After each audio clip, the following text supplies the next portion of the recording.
Detrás de tus canciones favoritas se esconden los secretos más oscuros, retorcidos y dolorosos que la industria de la música ha intentado enterrar, desde tragedias reales transmitidas en directo y transmisiones censuradas por televisión, hasta testimonios explícitos de crímenes perturbadores y crisis de pánico reales que quedaron grabadas para siempre en el estudio de grabación. En este video, nos sumergiremos en las capas más profundas de este iceberg musical para revelar el verdadero origen de las composiciones más inquietantes y transgresoras de la historia, analizando la cruda realidad de aquellos temas que desafiaron la censura mundial y cuyas letras ocultan un horror tan real que te hará dudar antes de volver a darles reproducir. Recuerda dejar tu like y suscribirte para no perderte mis siguientes vídeos, por favor. También recuerda que te puedo dejar saludos al final de mis vídeos, tú pídelo y yo con mucho gusto lo hago. Sin más por agregar, comencemos con este escalofriante iceberg.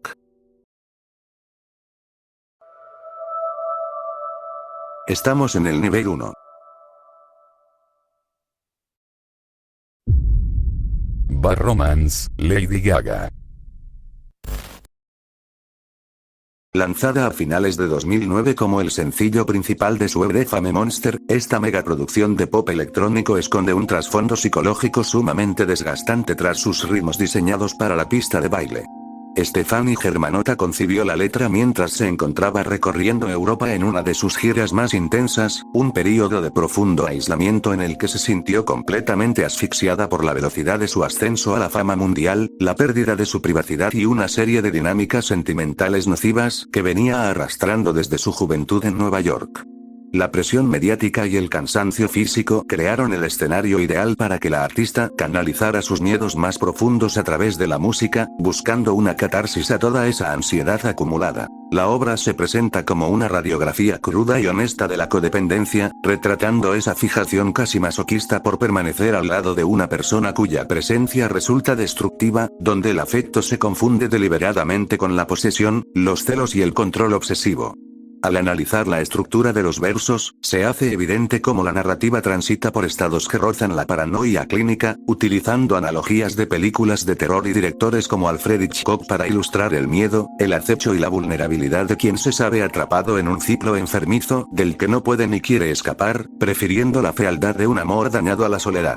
Ella misma declaró en su momento que los términos del tema reflejan su atracción recurrente por los hombres equivocados y la incapacidad de construir un vínculo saludable cuando se está inmersa en la inestabilidad emocional. Gran parte del peso conceptual del tema radica en la presión de la industria del entretenimiento de la época, un entorno hostil que catalizaba el desgaste mental de la artista y la empujaba a buscar refugio en vínculos afectivos donde el dolor, el abuso psicológico y la manipulación eran la moneda de cambio cotidiana. Las grabaciones del video musical, dirigido por el cineasta Francis Lawrence, refuerzan visualmente esta idea al escenificar el comercio, el tráfico y la deshumanización de los cuerpos, transformando la experiencia íntima de la cantante en un espectáculo grotesco montado para el consumo de las élites corporativas.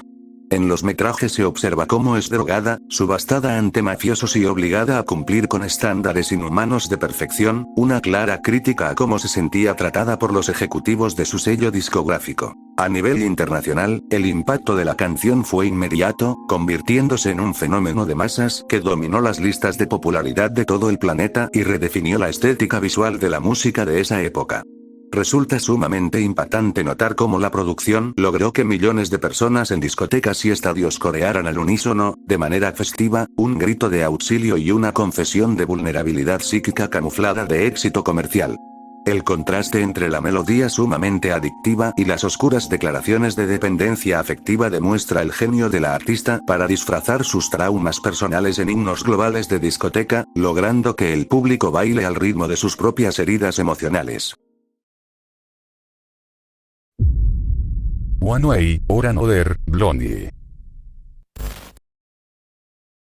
Corría el año 1978 cuando la banda neoyorquina Blondie incluyó en su aclamado álbum Parallel Lines un tema que rápidamente se transformaría en un pilar del new wave y el pop rock a nivel global. A primera vista, la instrumentación enérgica, el bajo caminante y la vibrante interpretación vocal invitan a la fiesta y al movimiento en las pistas de baile.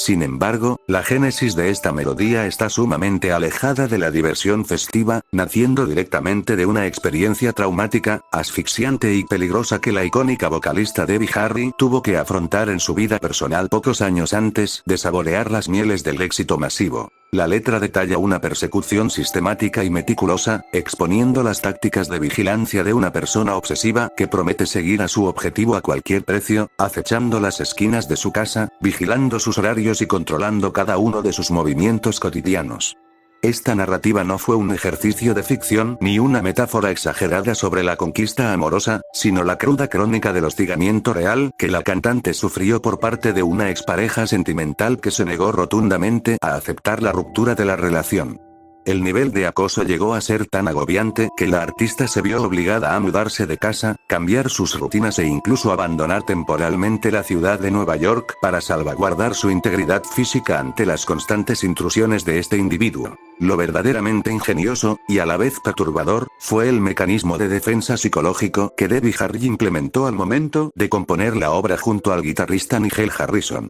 En lugar de posicionarse desde el rol de una víctima indefensa o paralizada por el pánico, la intérprete decidió canalizar toda su frustración, enojo y vulnerabilidad adoptando la perspectiva del propio acosador en la lírica. Esta inversión de roles le permitió parodiar la mente del hostigador, restándole de manera simbólica el poder que pretendía ejercer sobre ella y convirtiendo un mecanismo de intimidación psicológica en un himno de empoderamiento absoluto a través del sarcasmo y la ironía musical. La recepción comercial de la canción fue abrumadora, consolidándose como uno de los sencillos más exitosos y recordados en la trayectoria del grupo. Resulta sumamente revelador analizar cómo la industria de la música y el público masivo adoptaron este tema durante décadas como una declaración de amor apasionada o un juego de seducción atrevido, omitiendo por completo los tintes delictivos de su trasfondo. De este modo, la producción consiguió que una de las experiencias más aterradoras y restrictivas que puede vivir una persona fuera coreada con alegría en estadios de todo el mundo, demostrando cómo el arte tiene la capacidad única de transformar el miedo real en un fenómeno de la cultura pop.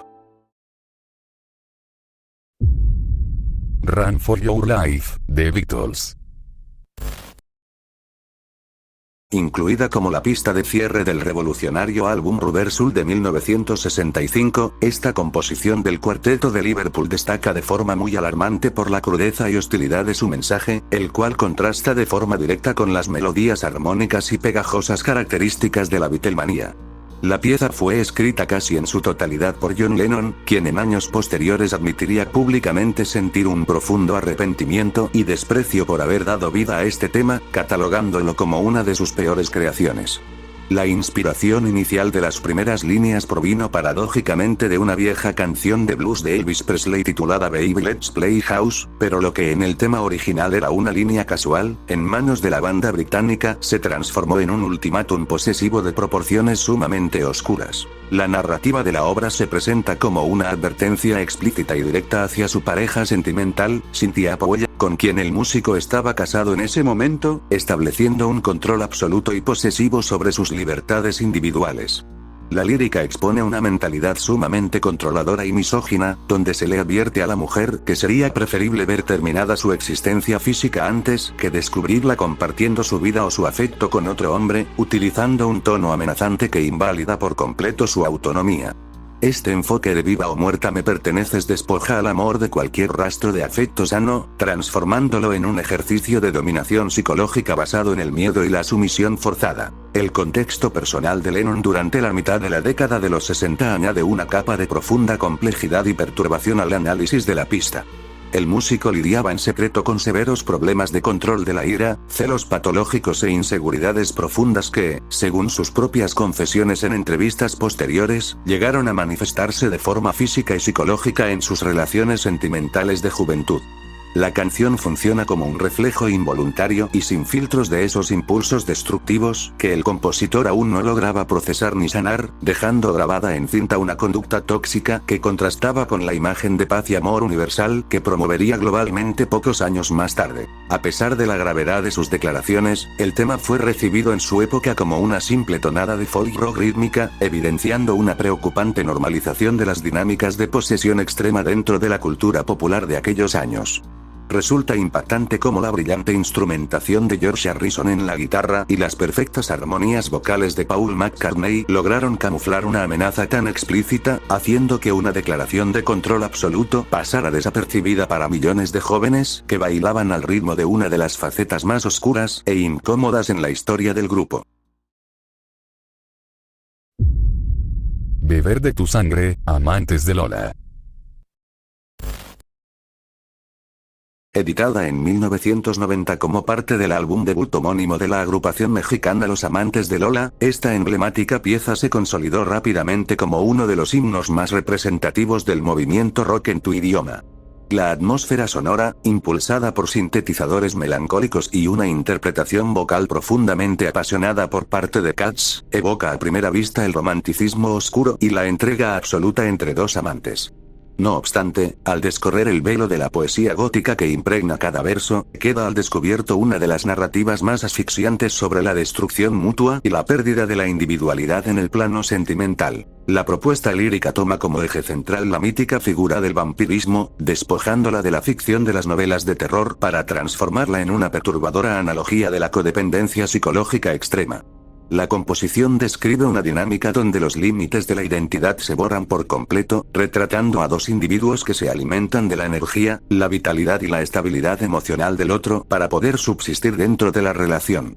Esta necesidad casi biológica de beber de la esencia de la pareja expone un vínculo parasitario, donde el supuesto amor ya no busca el bienestar del ser amado, sino la posesión absoluta y la absorción total de su psique, aceptando el dolor físico y mental como un precio justo a pagar por la cercanía. El desgaste que describe la canción se vuelve evidente en la insistencia de fundirse con el otro a través de un pacto de sumisión voluntaria, donde ambos participantes se convierten simultáneamente en el cazador y en la presa. La música acompaña a este descenso emocional con una tensión creciente que emula la desesperación de quien se sabe atrapado en un ciclo nocivo, pero prefiere el tormento de la asfixia compartida antes que afrontar la realidad de la separación o la soledad. Esta dualidad convierte a la obra en un retrato sumamente fiel de cómo las obsesiones afectivas pueden disfrazarse de romanticismo idílico mientras consumen silenciosamente la salud mental de las personas involucradas. A nivel comercial y cultural, el tema se mantiene hasta el día de hoy con una enorme rotación en estaciones de radio y plataformas digitales, siendo coreado de forma masiva como una de las baladas de amor más intensas del rock latinoamericano. Resulta muy llamativo observar cómo la audiencia ha normalizado el trasfondo de despersonalización y sumisión que plantea la letra, transformando un escenario de vampirismo emocional y anulación del ser en una de las declaraciones afectivas más populares de la música en español. Joel and Randy, Shorty. Lanzada originalmente en el año 2007 como uno de los pilares del exitoso álbum Casa de Leones, y posteriormente revitalizada con fuerza en plataformas digitales gracias a nuevas versiones en años recientes, esta producción de reggaetón se convirtió de inmediato en un clásico de las pistas de baile en toda Latinoamérica. Su ritmo sumamente contagioso, impulsado por los productores DJ Blas y Gian, invita de forma inevitable a la fiesta, la celebración y el movimiento corporal. Sin embargo, detrás de esa fachada festiva y de la enorme nostalgia urbana que evoca en la audiencia, la obra contiene un análisis sumamente complejo sobre cómo las dinámicas nocturnas pueden normalizar la pérdida de límites personales. Al desglosar minuciosamente la lírica interpretada por el dúo puertorriqueño, la narrativa se adentra en un escenario de hipersexualización absoluta, donde la figura de la mujer es reducida primordialmente a un objeto de deseo y posesión dentro del contexto de la discoteca.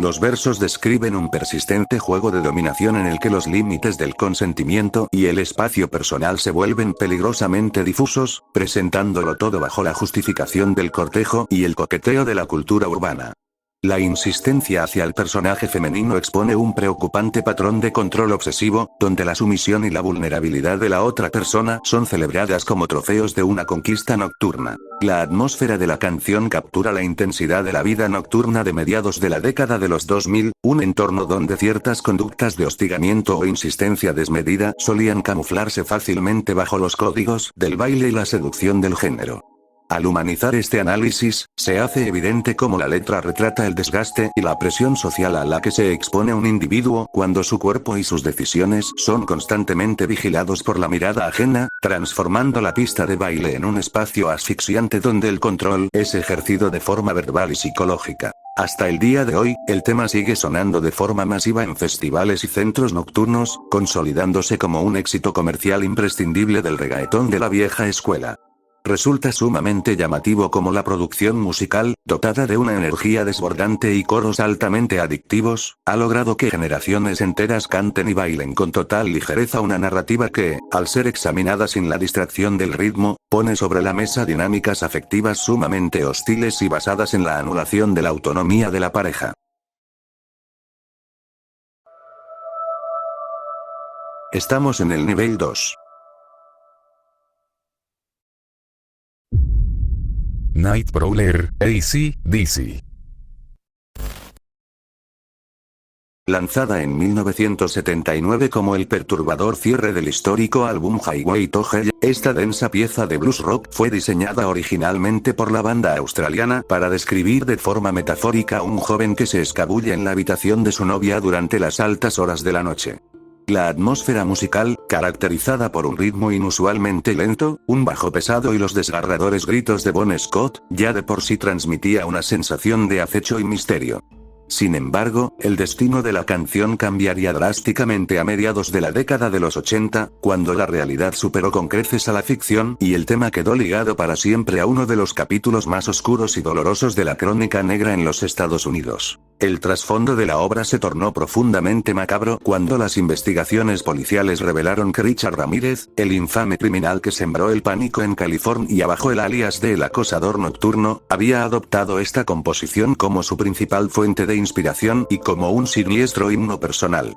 El individuo confesó que solía escuchar la pista de manera obsesiva antes de irrumpir en los hogares de sus víctimas, encontrando en la lírica de Scott una descripción literal de sus propias intenciones criminales. La situación alcanzó un nivel de alarma pública tan extremo que el agresor llegó a dejar una gorra con el logotipo de AC/DC en la escena de uno de sus asaltos, lo que desató una violenta ola de histeria colectiva en los medios de comunicación de la época. La cobertura mediática no tardó en satanizar a la agrupación, acusándola de incitar a la violencia y de ser directamente responsable de moldear la mentalidad del criminal, un golpe publicitario que afectó profundamente a los integrantes del grupo, quienes se encontraban en pleno luto tras la muerte de su vocalista. Al analizar el impacto humano de este caso, se hace evidente cómo una pieza de entretenimiento de consumo masivo fue completamente desvirtuada y despojada de su naturaleza artística para convertirse en la banda sonora real de eventos trágicos que destruyeron a decenas de familias. Los músicos se vieron obligados a defender su arte en conferencias de prensa, explicando que la letra jamás pretendió glorificar el daño a terceros, sino retratar un mito urbano nocturno. A pesar de los intentos de la banda por desmarcarse de los crímenes de Ramírez, la canción cargó con un estigma tan pesado que fue retirada de los repertorios en vivo de la agrupación durante varios años, debido al respeto y la sensibilidad hacia las víctimas del agresor. Resulta sumamente perturbador constatar cómo la frialdad de la crónica policial logró impregnar cada nota de este blues, transformando un tema de rock pesado en un recordatorio constante de la vulnerabilidad humana y del terror real que puede acechar en las sombras cuando las luces de la ciudad se apagan. Fozzy Enemy. Publicada a principios de 2005 como el sencillo principal de su tercer álbum de estudio, All That Remains, esta potente composición de la banda de heavy metal estadounidense Fozzy significó un punto de inflexión en su carrera. Hasta ese momento, la agrupación liderada por el vocalista Chris Jericho era conocida principalmente por realizar versiones de clásicos del rock, pero con este tema demostraron una madurez compositiva capaz de explorar los rincones más grises de la mente humana. La instrumentación, marcada por riffs de guitarra sumamente agresivos y una base rítmica acelerada, sirve como el empaque perfecto para una letra que se adentra de lleno en los terrenos de la paranoia clínica y el colapso del entorno social de un individuo. La narrativa de la obra se desenvuelve como un monólogo asfixiante sobre la traición y la desconfianza absoluta hacia el círculo más cercano, evolucionando rápidamente hacia una revelación muchísimo más perturbadora. A medida que avanzan los versos, el foco de la agresión cambia de dirección, sugiriendo de forma muy sutil que el verdadero peligro no proviene del exterior, sino que el individuo convive día y noche con un enemigo interno sumamente hostil.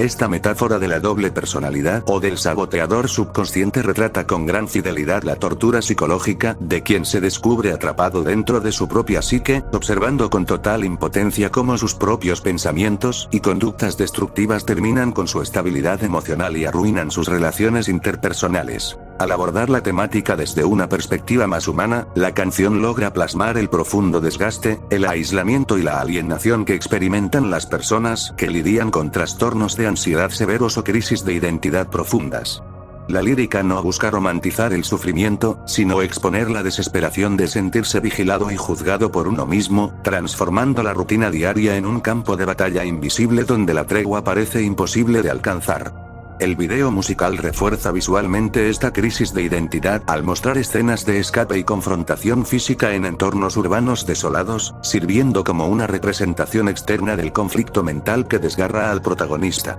A lo largo de los años, el tema se consolidó como el primer gran éxito original de la banda, recibiendo una notable rotación en estaciones de rock y siendo utilizado en diversos eventos de entretenimiento deportivo debido a su energía desbordante. Resulta sumamente interesante analizar cómo la producción musical, dotada de un coro sumamente comercial y ganchos melódicos diseñados para encender estadios, camufla una de las crónicas más desgarradoras sobre la autodestrucción y la pérdida del control mental, demostrando que muchas veces los antagonistas más formidables de nuestra vida se ocultan pacientemente detrás de nuestro propio espejo. Suno, Mochadoma. Lanzada en 2018 como parte de su segundo álbum de estudio, Etazi, esta pieza de la banda bielorrusa de post-punk Molchad-Doma experimentó un estallido de popularidad sin precedentes un par de años después gracias a las redes sociales. Millones de usuarios en todo el mundo adoptaron su ritmo bailable, sus sintetizadores retro de la era de la Guerra Fría y su línea de bajo sumamente adictiva para musicalizar vídeos de viajes, moda y coreografías cotidianas. Sin embargo, detrás de este fenómeno bailable se esconde un trasfondo literario marcado por la tragedia real, el dolor existencial y la desesperanza más absoluta del bloque del Este. La letra de la canción no fue escrita por los integrantes de la banda, sino que es la musicalización literal de un poema titulado Emaustile escrito por el célebre pero trágico poeta ruso Boris Rizzi. Considerado una de las voces más brillantes y desgarradoras de la última generación soviética, Rizzi plasmó en sus versos la fría, monótona y asfixiante atmósfera de un hospital clínico y psiquiátrico, describiendo la vida desde la perspectiva de un paciente postrado en una cama metálica, rodeado de paredes agrietadas, luces de neón parpadeantes y la indiferencia de un sistema burocrático de salud. El poema es una crónica humana sobre la pérdida de la dignidad, el aislamiento social y la certeza de que el sufrimiento físico y mental no encontrará alivio en ese entorno desolado. La carga perturbadora del tema se intensifica de forma desgarradora al conocer el destino del autor del texto, quien tras documentar la decadencia urbana de la Rusia de los 90 y batallar de forma prolongada contra severas crisis de depresión clínica y adicciones, decidió terminar con su propia vida en mayo de 2001, a la temprana edad de 26 años. La desesperación que Rizzi no pudo contener en el mundo real quedó inmortalizada en cada palabra de la composición, transformando la pista de post-punk en un testamento viviente de su dolor psicológico. Al humanizar el caso, se revela el agudo contraste entre la ligereza con la que el Internet consume el tema y la profunda herida humana que le dio origen. A nivel global, la ironía que rodea a esta producción es gigantesca y sumamente incómoda de analizar. Una obra que detalla la agonía de un hombre atrapado en una institución mental y el sufrimiento de un poeta que no encontró salida a su existencia terminó convertida en la banda sonora de la diversión digital de una generación que, en su gran mayoría, desconoce el idioma ruso y no tiene idea de que está bailando al ritmo de una nota de suicidio colectiva, demostrando la capacidad de la era moderna para desensibilizar los contextos más oscuros a través de un algoritmo. Feel on Black Days, Soundgarden. Lanzada en marzo de 1994 como uno de los sencillos más aclamados del icónico álbum Superunknown, esta obra maestra del grunge estadounidense destaca por su compleja estructura musical en un inusual compás de tiempo y su densa instrumentación de guitarras afinadas de forma grave. Compuesta en su totalidad por el vocalista Chris Cornell, la melodía se convirtió rápidamente en un éxito en las listas de rock de todo el mundo, consolidando el sonido oscuro y reflexivo de la escena de Seattle. Sin embargo, lo que a mediados de los 90 se leía como el retrato generacional de la angustia juvenil, cobró una dimensión humana sumamente trágica y escalofriante con el paso de las décadas. La lírica se desenvuelve como una descripción cruda, asfixiante y meticulosa de la depresión clínica severa, abordando ese estado mental donde, a pesar de que las circunstancias externas de la vida parezcan marchar de forma excelente, una sombra interna e imprevista se desploma sobre el individuo, despojándolo por completo de la capacidad de experimentar alegría o esperanza. El propio autor explicó en diversas entrevistas de la época que la letra plasmaba ese terrorífico instante en el que una persona se descubre atrapada dentro de un pozo psicológico del que no sabe cómo salir, transformando su rutina en un entorno hostil donde el mañana se percibe como una amenaza insoportable. El peso más perturbador de la composición se manifiesta de forma retroactiva al conectar estos versos con el desenlace real en la vida del intérprete, quien, tras batallar en silencio contra sus demonios internos, crisis de ansiedad y adicciones a lo largo de toda su trayectoria, terminó con su propia existencia física en mayo de 2017, dentro de la habitación de un hotel tras ofrecer un concierto. Al revisar las grabaciones de la pista con la perspectiva que da el tiempo, la canción deja de ser una simple pieza de entretenimiento para transformarse en una alarmante y honesta radiografía de un sufrimiento crónico que acompañó al músico desde su juventud, evidenciando que el arte funcionaba como su principal mecanismo de desahogo ante un dolor que la mente humana no siempre puede contener. A nivel cultural, el impacto del tema se mantiene intacto, siendo recordado como uno de los puntos más altos en la ejecución vocal y compositiva de la banda. Resulta sumamente impactante constatar cómo la audiencia coreó masivamente durante más de 20 años en estadios y festivales una de las confesiones de vulnerabilidad psicológica más explícitas de la historia del rock, dejando en evidencia la profunda desconexión que a veces existe entre la admiración hacia un ídolo de masas y la oculta realidad de un individuo que se encuentra librando una batalla interna por su propia supervivencia emocional. Un poco de sangre, la maldita vecindad.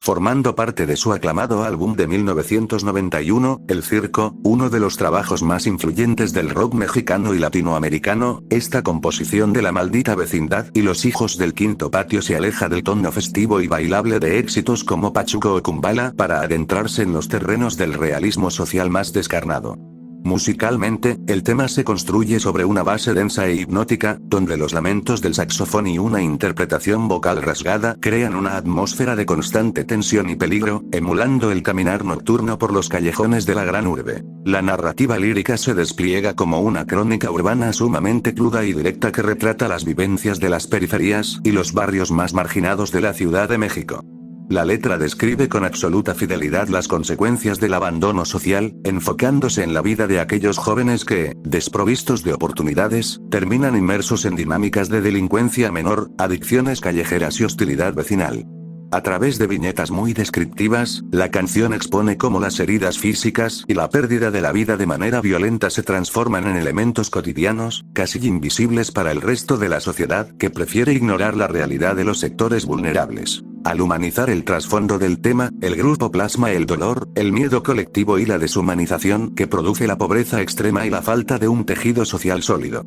No se busca hacer una apología del crimen, sino visibilizar la vulnerabilidad de las personas que habitan esos entornos hostiles, donde un altercado menor en una esquina o un asalto mal ejecutado pueden terminar con la existencia de un individuo en cuestión de segundos, dejando solo una mancha sobre el asfalto. Los músicos se basaron en sus propias vivencias y observaciones al recorrer los barrios populares del centro de la capital, rescatando las voces de los olvidados por el sistema. Dentro del catálogo de la banda, la pieza se mantiene como un testimonio histórico y social invaluable de las problemáticas urbanas de finales del siglo XX en México. Resulta impactante constatar cómo la crudeza de su mensaje sigue estando vigente décadas después de su lanzamiento, convirtiendo a esta producción en un espejo sumamente incómodo que confronta al oyente con las desigualdades y los peligros reales que se ocultan a tan solo unos pasos de las avenidas principales, lejos de la mirada del progreso. Palariza, la Lupita.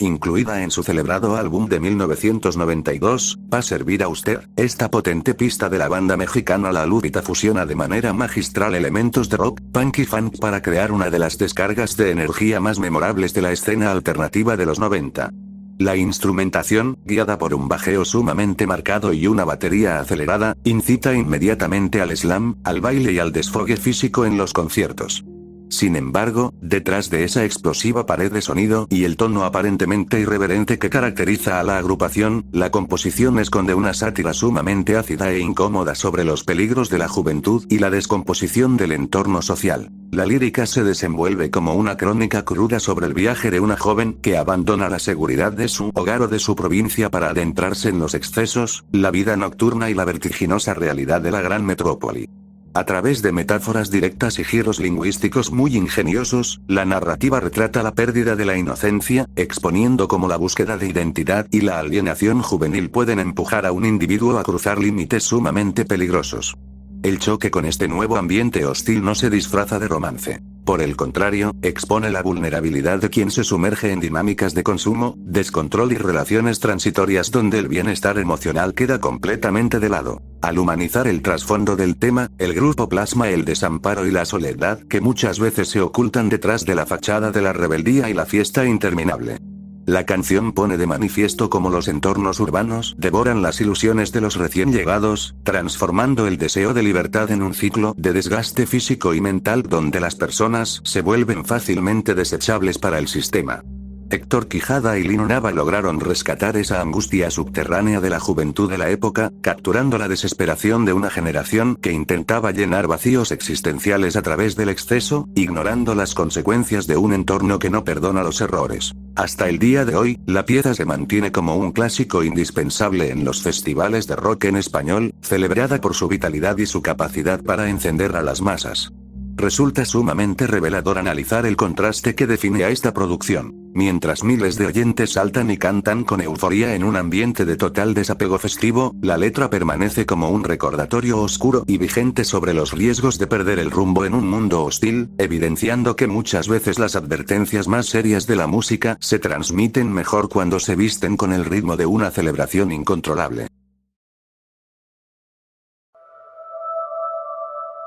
Estamos en el nivel 3. Perdido en la oscuridad, José José.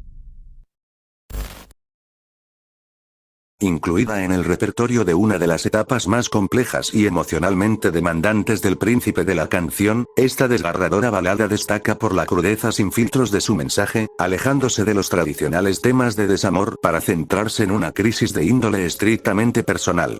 La instrumentación, marcada por arreglos de cuerdas sombríos y una interpretación vocal que transmite un cansancio profundo, refleja a la perfección el estado de un hombre despojado de sus certezas. La pieza funciona como un doloroso testimonio en primera persona, donde el intérprete se despoja de la máscara del ídolo de masas para mostrar la vulnerabilidad de un ser humano atrapado en el punto más bajo de su existencia. La narrativa de la obra se desenvuelve como una crónica cruda y casi autobiográfica sobre el infierno del aislamiento y el declive provocado por las dependencias químicas. La lírica detalla con precisión ese estado de desamparo en el que el individuo se descubre completamente apartado de su núcleo familiar, observando cómo los afectos más puros se desgastan y se alejan debido a las conductas erráticas y autodestructivas que acompañan a una adicción. La canción describe la rutina como un laberinto sin salida visible, donde el orgullo se ha perdido y la mente es consumida día y noche por la culpa, el arrepentimiento y la dolorosa lucidez de saberse responsable de la propia ruina. Al analizar el impacto humano de esta composición, resulta imposible separar la ficción artística de la tormentosa realidad que José Rómulo Sosa Ortiz vivió fuera de los escenarios. El cantante batalló de manera pública y prolongada contra severos problemas de alcoholismo que no solo minaron su salud física y terminaron destruyendo su prodigiosa herramienta vocal, sino que también fracturaron de forma irreparable sus vínculos más cercanos, llevándolo a vivir períodos de absoluta precariedad emocional. De este modo, la pista se convierte en una radiografía del sufrimiento de un hombre que, a pesar de tener el amor de millones de seguidores en todo el mundo, se encontraba librando una batalla solitaria e increíblemente asfixiante por recuperar su dignidad y el control de su propia vida. A nivel cultural, el tema permanece como una de las páginas más oscuras, honestas y respetadas dentro de la vasta discografía del cantante mexicano. Resulta sumamente impactante y conmovedor constatar cómo la audiencia ha recibido esta producción a lo largo de los años, ya no como una pieza para el entretenimiento o el despecho, sino como un monumento a la fragilidad humana. El contraste entre la opulencia de su éxito comercial y la devastación interna expresada en la letra deja en claro que las peores prisiones no se construyen con muros físicos, sino con los demonios personales que acechan en los momentos de mayor soledad.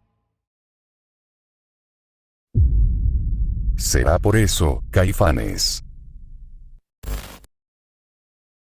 Formando parte de su aclamado álbum de estudio de 1988, conocido popularmente como el Disco Negro, esta inquietante pieza de la agrupación mexicana Caifanes se destaca como uno de los ejercicios compositivos más oscuros y experimentales en la historia del rock en español. La instrumentación, fuertemente influenciada por el post-punk y el rock gótico de la época, utiliza guitarras con texturas densas, una línea de bajo hipnótica y sintetizadores que evocan lamentos para sumergir de inmediato al oyente en una atmósfera de profunda hostilidad. La voz de Saúl Hernández, ejecutada con un tono rasgado, teatral y errático, funciona como el vehículo perfecto para adentrarse en los terrenos de la alienación y la pérdida definitiva del contacto con la realidad. La lírica de la obra se desenvuelve como un monólogo interno sumamente perturbador que retrata los síntomas de la esquizofrenia y los delirios de persecución en su estado más agudo. A través de metáforas visuales sobre paredes que se cierran y voces que vigilan cada movimiento, la narrativa describe la rutina de un individuo cuya mente se ha transformado en su propia celda de castigo. No se trata de una idealización poética de la demencia, sino de una crónica cruda sobre el encierro físico y mental, detallando la degradación de un ser humano que ha sido despojado de su identidad dentro de un entorno clínico asfixiante y frío, donde las terapias y el aislamiento terminan por consumir los últimos vestigios de su cordura. Al humanizar el trasfondo de la canción, se hace evidente cómo la composición plasma el miedo absoluto al abandono, la incomprensión social y el dolor de habitar un cuerpo que ejecuta acciones dictadas por una psique fragmentada.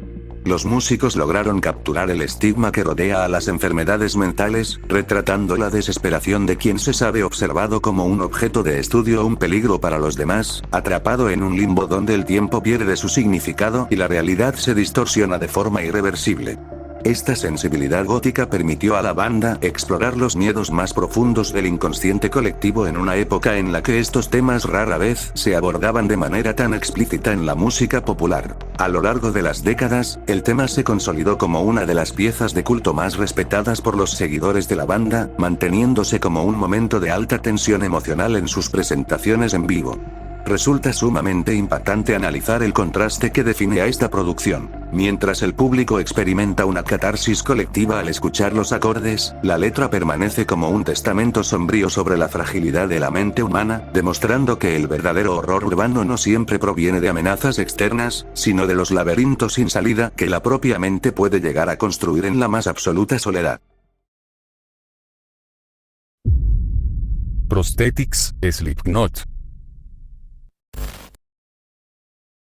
Lanzada en 1999 como parte de su brutal álbum debut homónimo, esta pista se destaca como uno de los momentos más densos, experimentales y atmosféricos dentro de la discografía de la banda de Iowa. La instrumentación se aleja por momentos de la velocidad pura del nu metal para construir una tensión claustrofóbica basada en percusiones industriales lentas, efectos de sonido distorsionados y un bajeo pesado que emula los latidos acelerados de un corazón bajo un estrés extremo. La interpretación vocal de Corey Taylor, que transita de susurros desequilibrados a gritos desgarradores de pura locura, funciona como el vehículo perfecto para adentrarse en una narrativa directamente inspirada en la novela de 1963 de John Fowles y su posterior adaptación cinematográfica de suspenso, The Collector, El coleccionista. La lírica se desenvuelve sin filtros desde la perspectiva enajenada, fría y obsesiva de un secuestrador que retiene a su víctima en contra de su voluntad dentro de las paredes de un sótano aislado. La composición retrata de forma explícita la mentalidad del captor, un individuo incapaz de procesar la empatía humana elemental, quien ve a la mujer no como a un ser vivo con autonomía, sino como a una pieza de colección valiosa, un objeto inanimado, de ahí el título que hace referencia a una prótesis, que puede manipular, vigilar y poseer de manera absoluta.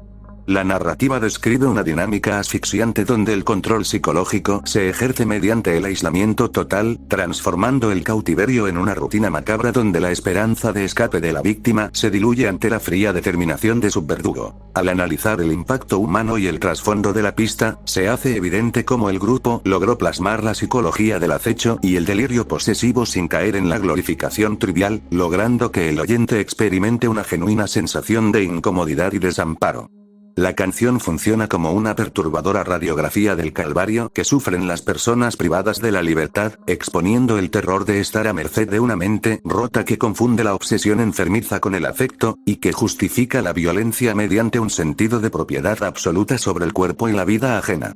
Los músicos utilizaron este concepto para explorar sus propios lados oscuros y canalizar la hostilidad de su entorno, dejando grabada en cinta una de las crónicas de terror psicológico más realistas de su catálogo. A nivel cultural, el tema se convirtió de inmediato en una pieza de culto indispensable para los seguidores más acérrimos de la agrupación, siendo recordada por su capacidad para cambiar drásticamente la dinámica energética de sus caóticos conciertos hacia un terreno mucho más denso y sombrío. Resulta sumamente impactante constatar cómo la producción musical, dotada de una violencia sonora implacable, logra que miles de personas en festivales de metal coreen y dancen de forma catártica al ritmo de un escenario de cautiverio y anulación humana, demostrando que el arte extremo posee la facultad única de obligar a la audiencia a mirar de frente los abismos más incómodos, oscuros y deplorables de la conducta humana.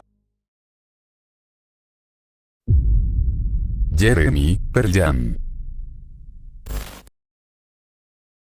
Publicada en el aclamado álbum debut Ten de 1991, esta pieza cumbre del grunge estadounidense se transformó de inmediato en uno de los testimonios más dolorosos, crudos e impactantes de la cultura alternativa de los 90. Su instrumentación, caracterizada por la magistral introducción del bajo de 12 cuerdas de Jeff Ament y las guitarras cargadas de una profunda melancolía, sirve como el telón de fondo para la desgarradora interpretación de Eddie Vedder, cuya voz transita del dolor contenido a una furia incontenible. La obra no nació de la ficción, sino del impacto humano que generó en el vocalista una nota periodística de apenas unos párrafos que detallaba la tragedia real de Jeremy Weidel, un adolescente de 15 años que, la mañana del 8 de enero de 1991 en Richardson, Texas, entró a su salón de clases tras haber sido enviado a la dirección y, frente a su maestra y sus compañeros, se quitó la vida con un arma de fuego, dejando una herida imborrable en el inconsciente colectivo de toda una comunidad escolar. La lírica se adentra de forma meticulosa en la psique del joven, tejiendo una narrativa que expone de manera desgarradora las dinámicas de abandono familiar, la falta de atención afectiva en el hogar y el acoso sistemático por parte de sus iguales en la escuela. Los versos retratan la alienación de un adolescente ignorado por sus padres, quienes se encontraban inmersos en sus propios conflictos cotidianos, lo que empujó al protagonista a un aislamiento absoluto donde la frustración y la desesperación interna se acumularon en el más completo de los silencios. Al humanizar el caso, la canción funciona como una severa y urgente crítica social hacia el sistema educativo y las estructuras familiares de la época, visibilizando cómo las señales de auxilio de un menor de edad atrapado en una profunda crisis de salud mental suelen ser pasadas por alto o minimizadas hasta que desembocan en un desenlace fatal y destructivo. El impacto visual de la obra se magnificó exponencialmente gracias a su icónico video musical dirigido por Mark Pellington, el cual empleó metáforas sumamente densas, tipografía agresiva y la perturbadora actuación de Trevor Wilson para ilustrar el calvario interno de Jeremy. La censura de la cadena MTV, que prohibió mostrar el arma de fuego o el impacto real por cuestiones de política de transmisión, paradójicamente incrementó la atmósfera opresiva del metraje, dejando que la audiencia dedujera la violencia del acto a través de los rostros salpicados de sangre y la parálisis de los compañeros de clase. Este impacto mediático afectó de tal manera a la banda que decidieron alejarse por completo de la producción de vídeos musicales durante casi una década, buscando proteger la integridad de su arte del sensacionalismo de la industria del entretenimiento. A lo largo de las décadas, el tema se consolidó como un himno generacional imprescindible del rock mundial y un recordatorio perenne sobre las consecuencias de la indiferencia social ante el acoso escolar y el desamparo juvenil. Resulta sumamente sobrecogedor e incómodo constatar cómo la brillante producción musical logró que una de las crónicas de suicidio y trauma infantil más explícitas de la historia fuera coreada de forma masiva y festiva por millones de personas en estadios de todo el planeta, demostrando la paradójica capacidad del arte para camuflar el dolor real en un éxito comercial, mientras la letra permanece como un llamado de advertencia sumamente vigente sobre la urgencia de escuchar a quienes sufren en silencio dentro de una sociedad que prefiere mirar hacia otro lado. Indifference, Pearl Jam. Lanzada en octubre de 1993 como la sombría y magistral pista de cierre del aclamado segundo álbum de estudio de la banda, Versus, esta densa composición de Pearl Jam funciona como el perfecto epílogo emocional a las tensiones acumuladas a lo largo de la producción, alejándose por completo de la distorsión furiosa del grunge para refugiarse en un sonido minimalista, nocturno y asfixiante.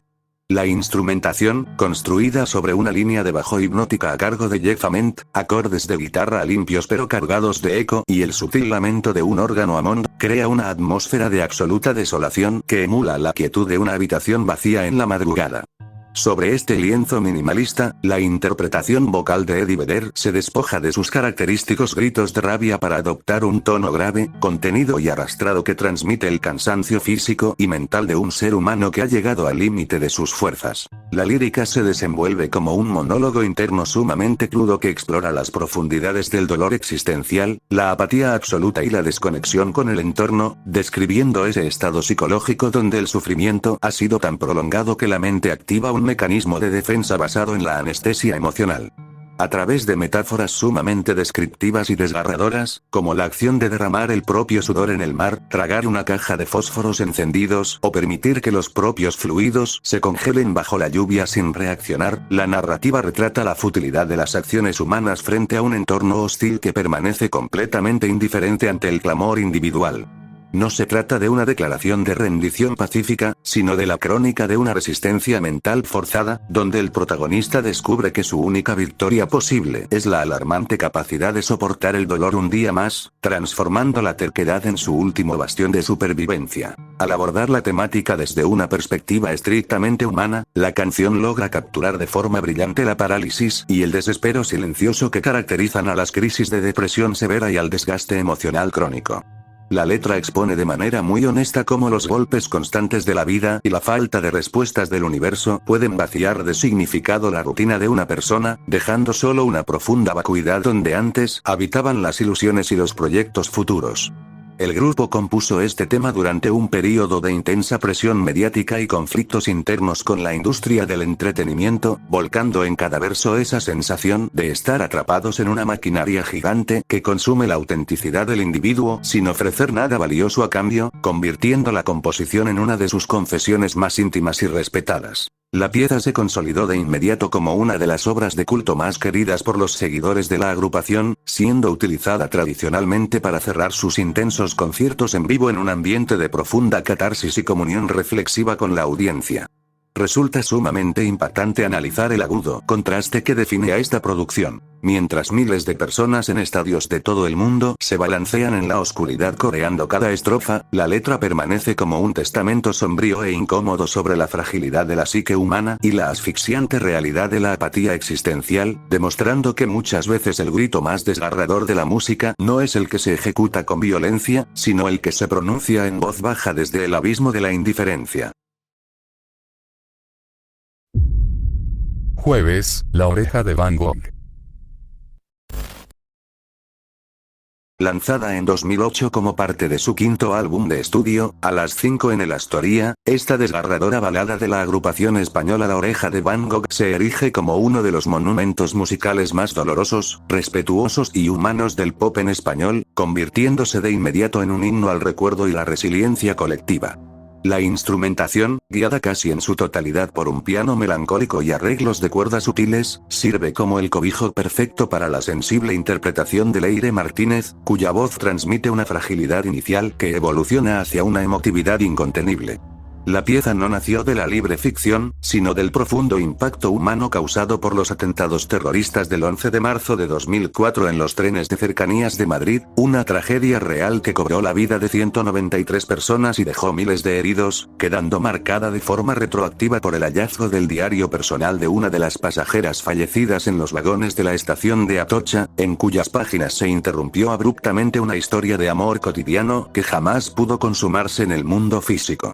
La lírica adopta la perspectiva de esta joven anónima y narra de manera meticulosa y tierna la rutina de un viaje en tren de lunes a jueves, describiendo los silencios, las miradas cruzadas y el nacimiento de un enamoramiento secreto hacia un chico que tomaba la misma ruta todas las mañanas. Los versos retratan las inseguridades cotidianas, el juego de las miradas en el reflejo de la ventanilla y el instante exacto de ese fatídico jueves 11 de marzo en el que, finalmente, el destino parece alinearse cuando él se sienta a su lado, sonríe y ella junta el valor necesario para confesarle su amor y regalarle su primer beso. Al humanizar de esta forma la tragedia, la composición rompe con la frialdad de las cifras de los noticieros para centrarse en la brutalidad de un estallido que interrumpió de forma violenta el momento más feliz en la vida de dos personas comunes, atrapando al oyente en un asfixiante nudo en la garganta al revelar que el último aliento de los amantes coincidió con el momento en que se tomaron de la mano antes de que todo se apagara. El trasfondo de la obra estuvo rodeado de un absoluto celo y respeto por parte de la banda, quienes guardaron el tema en secreto durante años por temor a que fuera interpretado de manera errónea o utilizado con fines comerciales morbosos, decidiendo donar de forma íntegra todos los fondos recaudados por los derechos de la canción a la Asociación 11M Afectados del Terrorismo.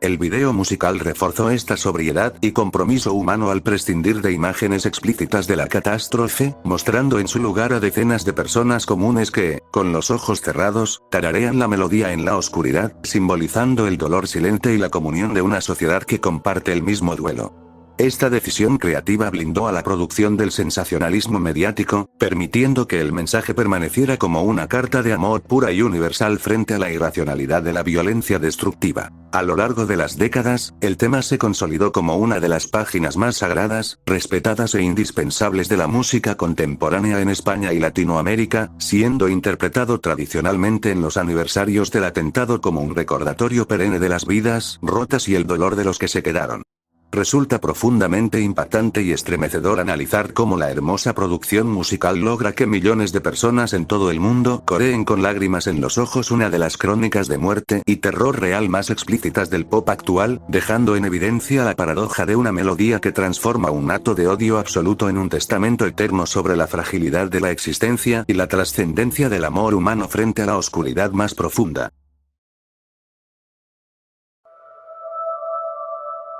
Estamos en el nivel 4. Devil in a Midnight, más Billy Talent.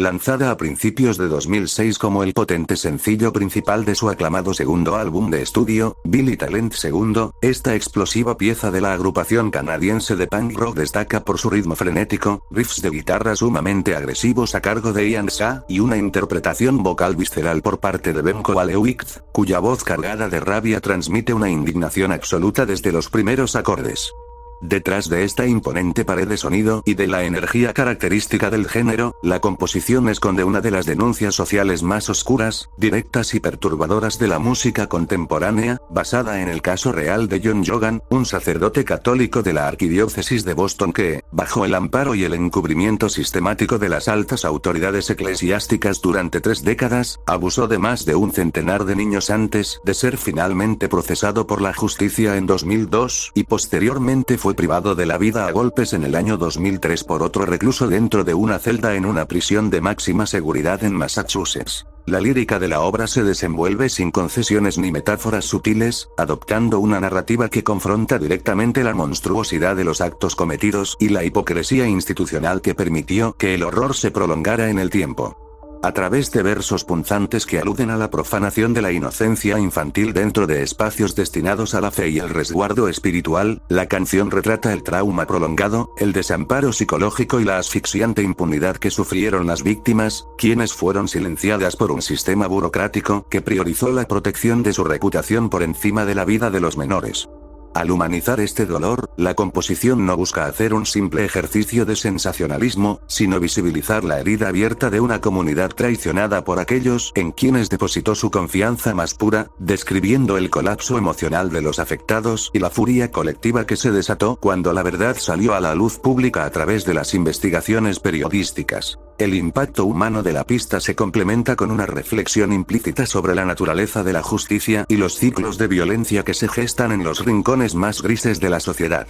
La letra aborda la perturbadora ironía de un hombre que pasó de ser un victimario intocable en los altares a convertirse en una víctima más dentro de los brutales códigos del sistema penitenciario, cerrando su ciclo vital en un escenario de violencia explícita que, lejos de sanar el daño causado a las familias, solo añadió más oscuridad a la crónica negra del caso. El grupo compuso este tema movido por una profunda frustración existencial, volcando en la música un grito de auxilio y de protesta en nombre de todos aquellos niños cuyas infancias fueron arrebatadas en la penumbra de las iglesias, transformando la canción en un manifiesto de resistencia civil contra el abuso de poder y la negligencia criminal. A lo largo de los años, el tema se consolidó como una de las piezas más emblemáticas, respetadas y enérgicas en las presentaciones en vivo de la banda canadiense, funcionando como un momento de alta tensión emocional y catarsis colectiva para la audiencia. Resulta sumamente impactante y estremecedor constatar cómo una producción musical tan comercial, dotada de coros altamente adictivos y un ritmo diseñado para encender los festivales de rock de todo el mundo, carga con el peso de una de las crónicas de pederastia institucional y asesinato real más dolorosas del siglo XXI, demostrando la capacidad del punk rock para despojar al entretenimiento de su ligereza y obligar al oyente a confrontar, a través del ruido y la furia, las realidades más incómodas y deplorables del comportamiento humano. All My Love, Led Zeppelin. Lanzada a finales de 1979 como una de las piezas más emotivas del álbum Into the Outdoor, esta suave, melódica y majestuosa composición de Led Zeppelin destaca dentro de su catálogo por alejarse de los potentes y agresivos riffs de guitarra que caracterizaban al grupo, cediendo el protagonismo a una densa y envolvente base de sintetizadores a cargo de John Paul Jones. Para el público general y las radioestaciones de la época, el tema fue recibido como una hermosa y sofisticada balada de rock alternativo ideal para el consumo masivo. Sin embargo, detrás de esa fachada de calidez musical y de sus sutiles arreglos de cuerda, se esconde uno de los episodios más oscuros, dolorosos y devastadores en la historia del rock. El desgarrador luto familiar de Robert Plant tras la repentina y trágica muerte de su pequeño hijo Karak, de apenas 5 años de edad, ocurrida en julio de 1977 a causa de una fulminante infección estomacal de origen viral, mientras el vocalista se encontraba inmerso en una multitudinaria gira con la banda por los Estados Unidos. La lírica, coescrita por Plant junto a Jones, se desenvuelve como una carta abierta de amor eterno, fe y desesperación existencial dirigida directamente al espíritu del infante ausente, transformando los versos en una dolorosa radiografía del duelo y el desamparo psicológico de un padre que se descubre completamente impotente ante la fragilidad de la vida. A través de metáforas muy conmovedoras que aluden a hilos que se rompen, bendiciones que se desvanecen y la búsqueda constante de respuestas en la inmensidad del universo, la narrativa retrata la culpa asfixiante de haber estado a miles de kilómetros de distancia en escenarios opulentos mientras su núcleo familiar colapsaba en la más absoluta soledad en Inglaterra. Al humanizar este caso, la composición se despoja de cualquier pretensión de estrellato y muestra la cruda realidad de un hombre roto que, a pesar de tener el mundo entero a sus pies y una fortuna incalculable, no pudo hacer absolutamente nada para salvar la existencia de su propio hijo, encontrando en la música el único canal posible para deponer su rabia y rendirle un tributo imperecedero a su memoria. El trasfondo de la obra estuvo marcado por una profunda fractura interna dentro de la agrupación, ya que la tragedia no solo provocó la cancelación inmediata del tour y el aislamiento de Plant durante meses en su hogar, sino que también evidenció una dolorosa desconexión humana por parte de Jimmy Page y John Bonham, quienes no asistieron al funeral del menor, un gesto de indiferencia que dejó heridas profundas en la relación de los músicos. La grabación del tema en los estudios Polar de Estocolmo funcionó como una catarsis silenciosa en la que el cantante volcó sus últimos vestigios de cordura, logrando que cada nota del solo de sintetizador emulara un lamento fúnebre que eleva la composición hacia un terreno sagrado. A nivel cultural, la pieza permanece como una de las declaraciones de amor filial más puras, respetadas y honestas de la música contemporánea, dejando en evidencia el agudo contraste de una producción sumamente digerible y comercial que ha hecho bailar y sonreír a generaciones enteras, mientras que en su raíz más profunda late la crónica de una pérdida irreparable que terminó por acelerar el fin de una de las bandas más grandes del planeta. Pájaros de Fuego, los tres. Lanzada en 1995 como una de las piezas más densas, oscuras y complejas de su aclamado tercer álbum de estudio, La Espada y la Pared, esta composición de la banda chilena Los Tres se aparta de sus ritmos más tradicionales para tejer una atmósfera sonora asfixiante, cargada de tensión y melancolía. La instrumentación, guiada por un bajeo denso y guitarras que transitan entre acordes limpios pero sombríos y explosiones de distorsión controlada, sirve como el empaque perfecto para la interpretación vocal de Álvaro Enríquez, quien entrega los versos con una sobriedad inquietante que evoca el peso del silencio. Detrás de su aparente abstracción y su rica lírica visual, la canción utiliza la impactante metáfora de los pájaros de fuego, una clara y siniestra referencia a los aviones Hawker de la Fuerza Aérea que bombardearon el Palacio de la Moneda el 11 de septiembre de 1973, para retratar el horror, la violencia del Estado, las ejecuciones y las desapariciones forzadas que fracturaron la historia del país durante la dictadura militar. La narrativa de la obra se desenvuelve como una crónica poética pero descarnada sobre el trauma psicológico colectivo y el miedo sistemático que se instaló en las calles de Chile, describiendo el dolor de los sobrevivientes, la incertidumbre de quienes buscaban a sus seres queridos en la más absoluta clandestinidad, y la huella indeleble que deja el fuego y la represión en el inconsciente de una sociedad. Al abordar esta temática desde una sensibilidad tan humana, la pieza rompe con la frialdad de los datos históricos y se transforma en un monumento al recuerdo, capturando la asfixia de una generación que creció bajo el amparo de la censura, el toque de queda y el peso de las verdades no dichas. Los tres lograron encapsular este dolor histórico sin caer en el panfleto directo, valiéndose de la potencia evocadora de la poesía y el rock para denunciar las heridas que el tiempo no ha podido sanar y el vacío permanente que dejaron las violaciones a los derechos humanos. A nivel cultural, el tema se ha consolidado como una de las obras de culto más respetadas y vigentes en el repertorio de la música latinoamericana, siendo valorada por su valentía artística al confrontar los fantasmas de un pasado reciente a través de una propuesta estética sumamente sofisticada. Resulta profundamente revelador y estremecedor analizar cómo la brillante producción musical logra que un tema con una carga histórica tan dolorosa y una denuncia explícita de la violencia de Estado sea coreado de manera masiva en conciertos y festivales, demostrando que la música tiene la capacidad única de blindar la memoria colectiva, transformando un siniestro símbolo de destrucción aérea en un recordatorio perenne de resistencia y de justicia en nombre de quienes fueron silenciados en la oscuridad del régimen. Tyler, Goblin. Lanzada en mayo de 2011 como una de las pistas más perturbadoras y divisivas de su controvertido álbum de estudio debut con un sello importante, Goblin, esta pieza del productor y rapero estadounidense Tyler, The Creator se consolidó rápidamente como una obra de culto dentro del hip hop alternativo debido a su cruda propuesta estética y su total falta de filtros. La instrumentación, fiel al estilo temprano del colectivo Odd Future, se construye sobre una base minimalista extremadamente densa y claustrofóbica, caracterizada por un sintetizador de tonos graves e hipnóticos, percusiones lentas que emulan pasos en la oscuridad y un piano lúgubre que repite acordes menores de forma obsesiva.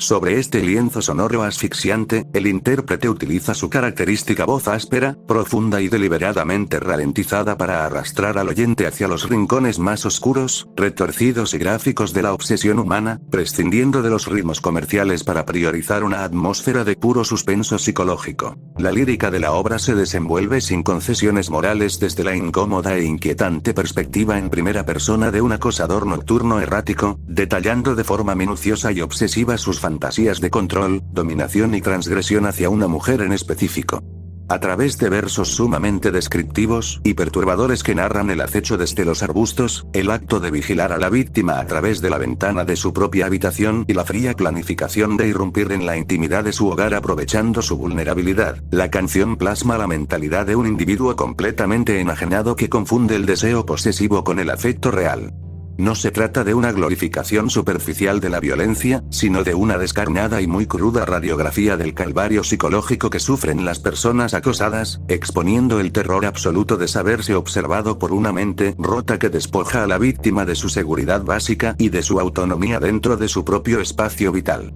Al humanizar el trasfondo y el impacto de esta producción, se hace evidente cómo el autor utilizó este personaje hiperbólico y de horrorcore como un mecanismo catártico y extremo para canalizar sus propias frustraciones juveniles, crisis de identidad y el rechazo sentimental crónico que experimentó durante su adolescencia, llevando los sentimientos de aislamiento al escenario más deprimente y radical posible. La crudeza de la narrativa desató una oleada masiva de censura y debates éticos en los medios de comunicación de la época debido a la violencia explícita del relato. Sin embargo, los defensores de la obra destacaron su valor como una pieza de teatro de terror auditivo que, en lugar de maquillar la realidad, obliga a la audiencia a confrontar directamente la existencia de conductas depredadoras latentes en la sociedad. A lo largo de los años, el tema se ha mantenido como un punto de referencia indispensable para entender la evolución del rap underground hacia el mainstream a principios de la década de los 2010. Resulta sumamente impactante, bizarro e incómodo analizar el contraste que define a esta producción. Mientras miles de seguidores y entusiastas del género celebran la genialidad técnica de la producción musical y corean los versos en un contexto de apreciación artística underground, la letra permanece intacta como una de las crónicas de acecho, invasión doméstica y delirio posesivo más explícitas y aterradoras de la música contemporánea, demostrando que el arte tiene la inquietante facultad de obligar al oyente a mirar de frente los abismos más deplorables, hostiles y oscuros de la psique humana desde la comodidad de sus auriculares.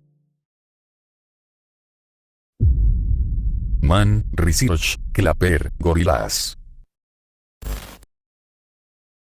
Incluida en el aclamado álbum debut homónimo de la banda virtual británica lanzado en 2001, esta pista se erige como una de las piezas más experimentales, abstractas y perturbadoras de todo su catálogo. La instrumentación, brillantemente producida por Dan the Automator, fusiona bases de trip hop denso, simples de aplausos mecánicos y sintetizadores chirriantes que crean una atmósfera sónica caótica, asfixiante y de constante paranoia. El elemento más escalofriante de la composición radica en la ejecución vocal de Damon Albarn, quien bajo el alias del personaje 2D, deja de lado las líneas melódicas tradicionales para emitir falsetes fantasmales, balbuceos ininteligibles y gritos angustiantes que son procesados a través de filtros y distorsiones extremas. Esta disonancia vocal, combinada con la repetición obsesiva del ritmo, genera una experiencia auditiva claustrofóbica que emula la desorientación mental de los experimentos psiquiátricos ilegales de mediados del siglo XX, como el polémico programa MK Ultra de la CIA, recreando a través del sonido las torturas psicológicas, la privación sensorial y los métodos violentos de lavado de cerebro donde el individuo es despojado por completo de su cordura e identidad.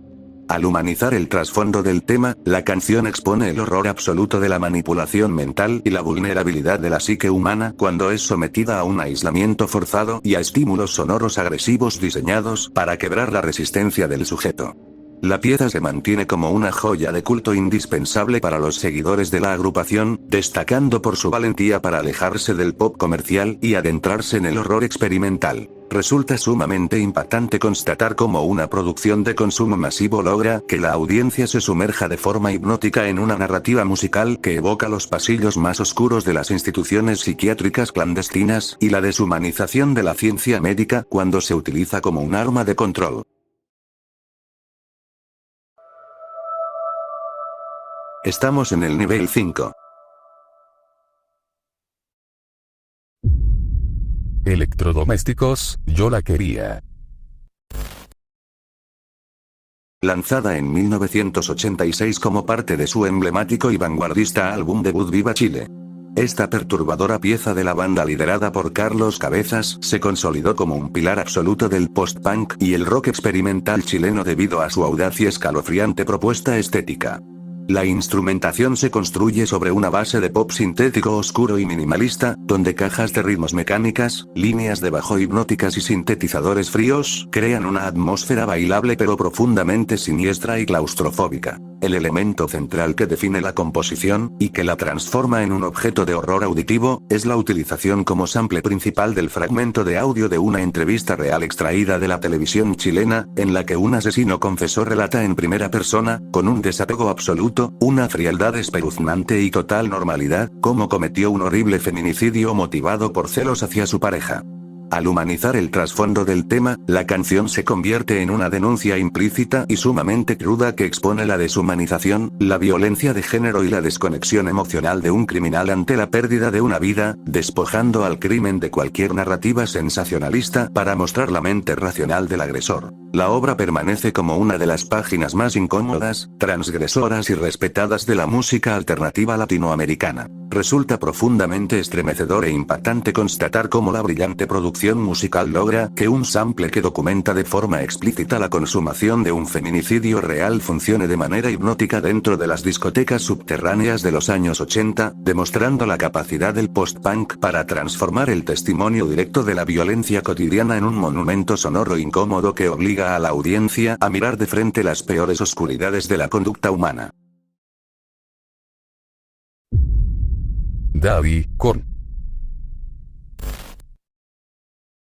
Lanzada en 1994 como la demoledora y trágica canción de cierre del álbum debut homónimo de Korn, esta pieza se erige como uno de los momentos más oscuros, transgresores e incómodos en la historia de la música contemporánea, redefiniendo los límites del dolor real capturado en una grabación de estudio. La instrumentación, caracterizada por un bajeo denso y chirriante a cargo de Fieldy y guitarras distorsionadas con texturas asfixiantes, construye una atmósfera opresiva y claustrofóbica que emula la pesadez de un trauma sepultado. La composición abandona cualquier pretensión comercial o de entretenimiento para transformarse en un documento sonoro crudo y perturbador, donde el metal alternativo sirve como canal de desahogo para una realidad desgarradora. La lírica se adentra de forma directa y sin filtros en el infierno del abuso sexual infantil, pero con un enfoque que añade una capa extra de horror psicológico, el desamparo y la total desautorización por parte del núcleo familiar. A pesar de lo que sugiere el título, la canción no habla de un abuso perpetrado por el padre del vocalista Jonathan Davis, sino por un amigo cercano a la familia.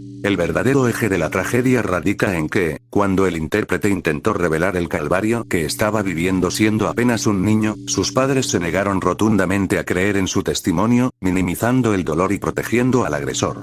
La narrativa retrata con una crudeza desgarradora las secuelas de este abandono emocional, la culpa, la confusión de un menor desprotegido y el resentimiento acumulado contra las figuras que debieron haberlo cuidado. El clímax de la pista inmortalizó un evento humano sin precedentes en la industria musical, ya que los últimos minutos de la grabación registran un colapso mental y físico real en tiempo de ejecución. Mientras se encontraba en la cabina de grabación bajo la producción de Ross Robinson, quien propició un ambiente de alta tensión para extraer la máxima honestidad de los músicos, Davis sufrió un ataque de pánico legítimo y comenzó a llorar y a hiperventilar de forma descontrolada frente al micrófono, incapaz de contener las emociones al confrontar sus demonios del pasado. El resto de la banda continuó tocando de manera improvisada en un estado de parálisis y conmoción, dejando la cinta correr para capturar los lamentos desgarradores del vocalista, quien terminó tendido en el suelo del estudio completamente roto. El tema adquirió de inmediato un estatus de culto y un respeto reverencial por parte de la comunidad del rock mundial, al punto de que la agrupación se negó a interpretarlo en vivo durante más de 2 décadas, debido al severo desgaste emocional que implicaba para su líder. Resulta profundamente impactante y perturbador analizar el contraste que define a esta producción. Mientras el álbum consolidó el nacimiento del nu metal y vendió millones de copias globales, la pista final permanece como una radiografía explícita del trauma humano despojado de cualquier maquillaje artístico, demostrando la capacidad del arte extremo para obligar a la audiencia a presenciar, de la forma más visceral y dolorosa posible, el quebrantamiento real de la psique de un individuo ante la indiferencia de su entorno. Necropedofil, Cannibal Corpse. Incluida en el álbum Tomb of the Mutilated de 1992, esta pieza de la agrupación estadounidense Cannibal Corpse representa uno de los puntos más extremos, controvertidos y discutidos dentro del desarrollo del death metal underground a nivel global. La instrumentación, sumamente acelerada y técnica, se caracteriza por riffs de guitarra disonantes y afinaciones bajas, acompañados por un estilo de ejecución vocal gutural profundo e incomprensible a primera escucha. El tema fue concebido bajo la estética clásica del género de las películas de terror gore y de explotación, buscando deliberadamente generar la máxima provocación y repulsión posible mediante el uso del shock artístico. A nivel temático, la composición aborda una de las narrativas más oscuras y perturbadoras del catálogo de la banda, recurriendo a descripciones de crímenes aberrantes que involucran la profanación de restos y agresiones de extrema violencia. El enfoque lírico evita cualquier atisbo de metáfora para presentar un relato explícito que rompe de manera radical con los tabúes sociales y morales más arraigados de la cultura occidental. Debido a la naturaleza tan hostil e incómoda de estas líneas, la canción se convirtió de inmediato en objeto de intensos debates sobre los límites de la libertad de expresión en el arte y la música popular. El impacto cultural y legal de la obra se tradujo en una campaña de censura masiva en diversos países, destacando el caso de Alemania, donde el álbum sufrió restricciones severas de distribución y se prohibió estrictamente la interpretación en vivo de este y otros temas durante casi 2 décadas. Los integrantes de la banda han señalado en repetidas ocasiones que sus letras no constituyen una apología del delito ni reflejan sus creencias personales, sino que deben interpretarse como el equivalente sonoro de una película de horror de bajo presupuesto. A pesar de las prohibiciones, el tema se consolidó como un referente de culto para los entusiastas de las vertientes más radicales del metal, simbolizando la era en que el género buscaba activamente incomodar a la sociedad bien pensante. Resulta analíticamente relevante constatar cómo una producción musical diseñada con un propósito de provocación tan extremo logró establecer un estándar de transgresión que, décadas después, sigue siendo estudiado como uno de los ejemplos más notorios de censura y resistencia cultural dentro de la música contemporánea.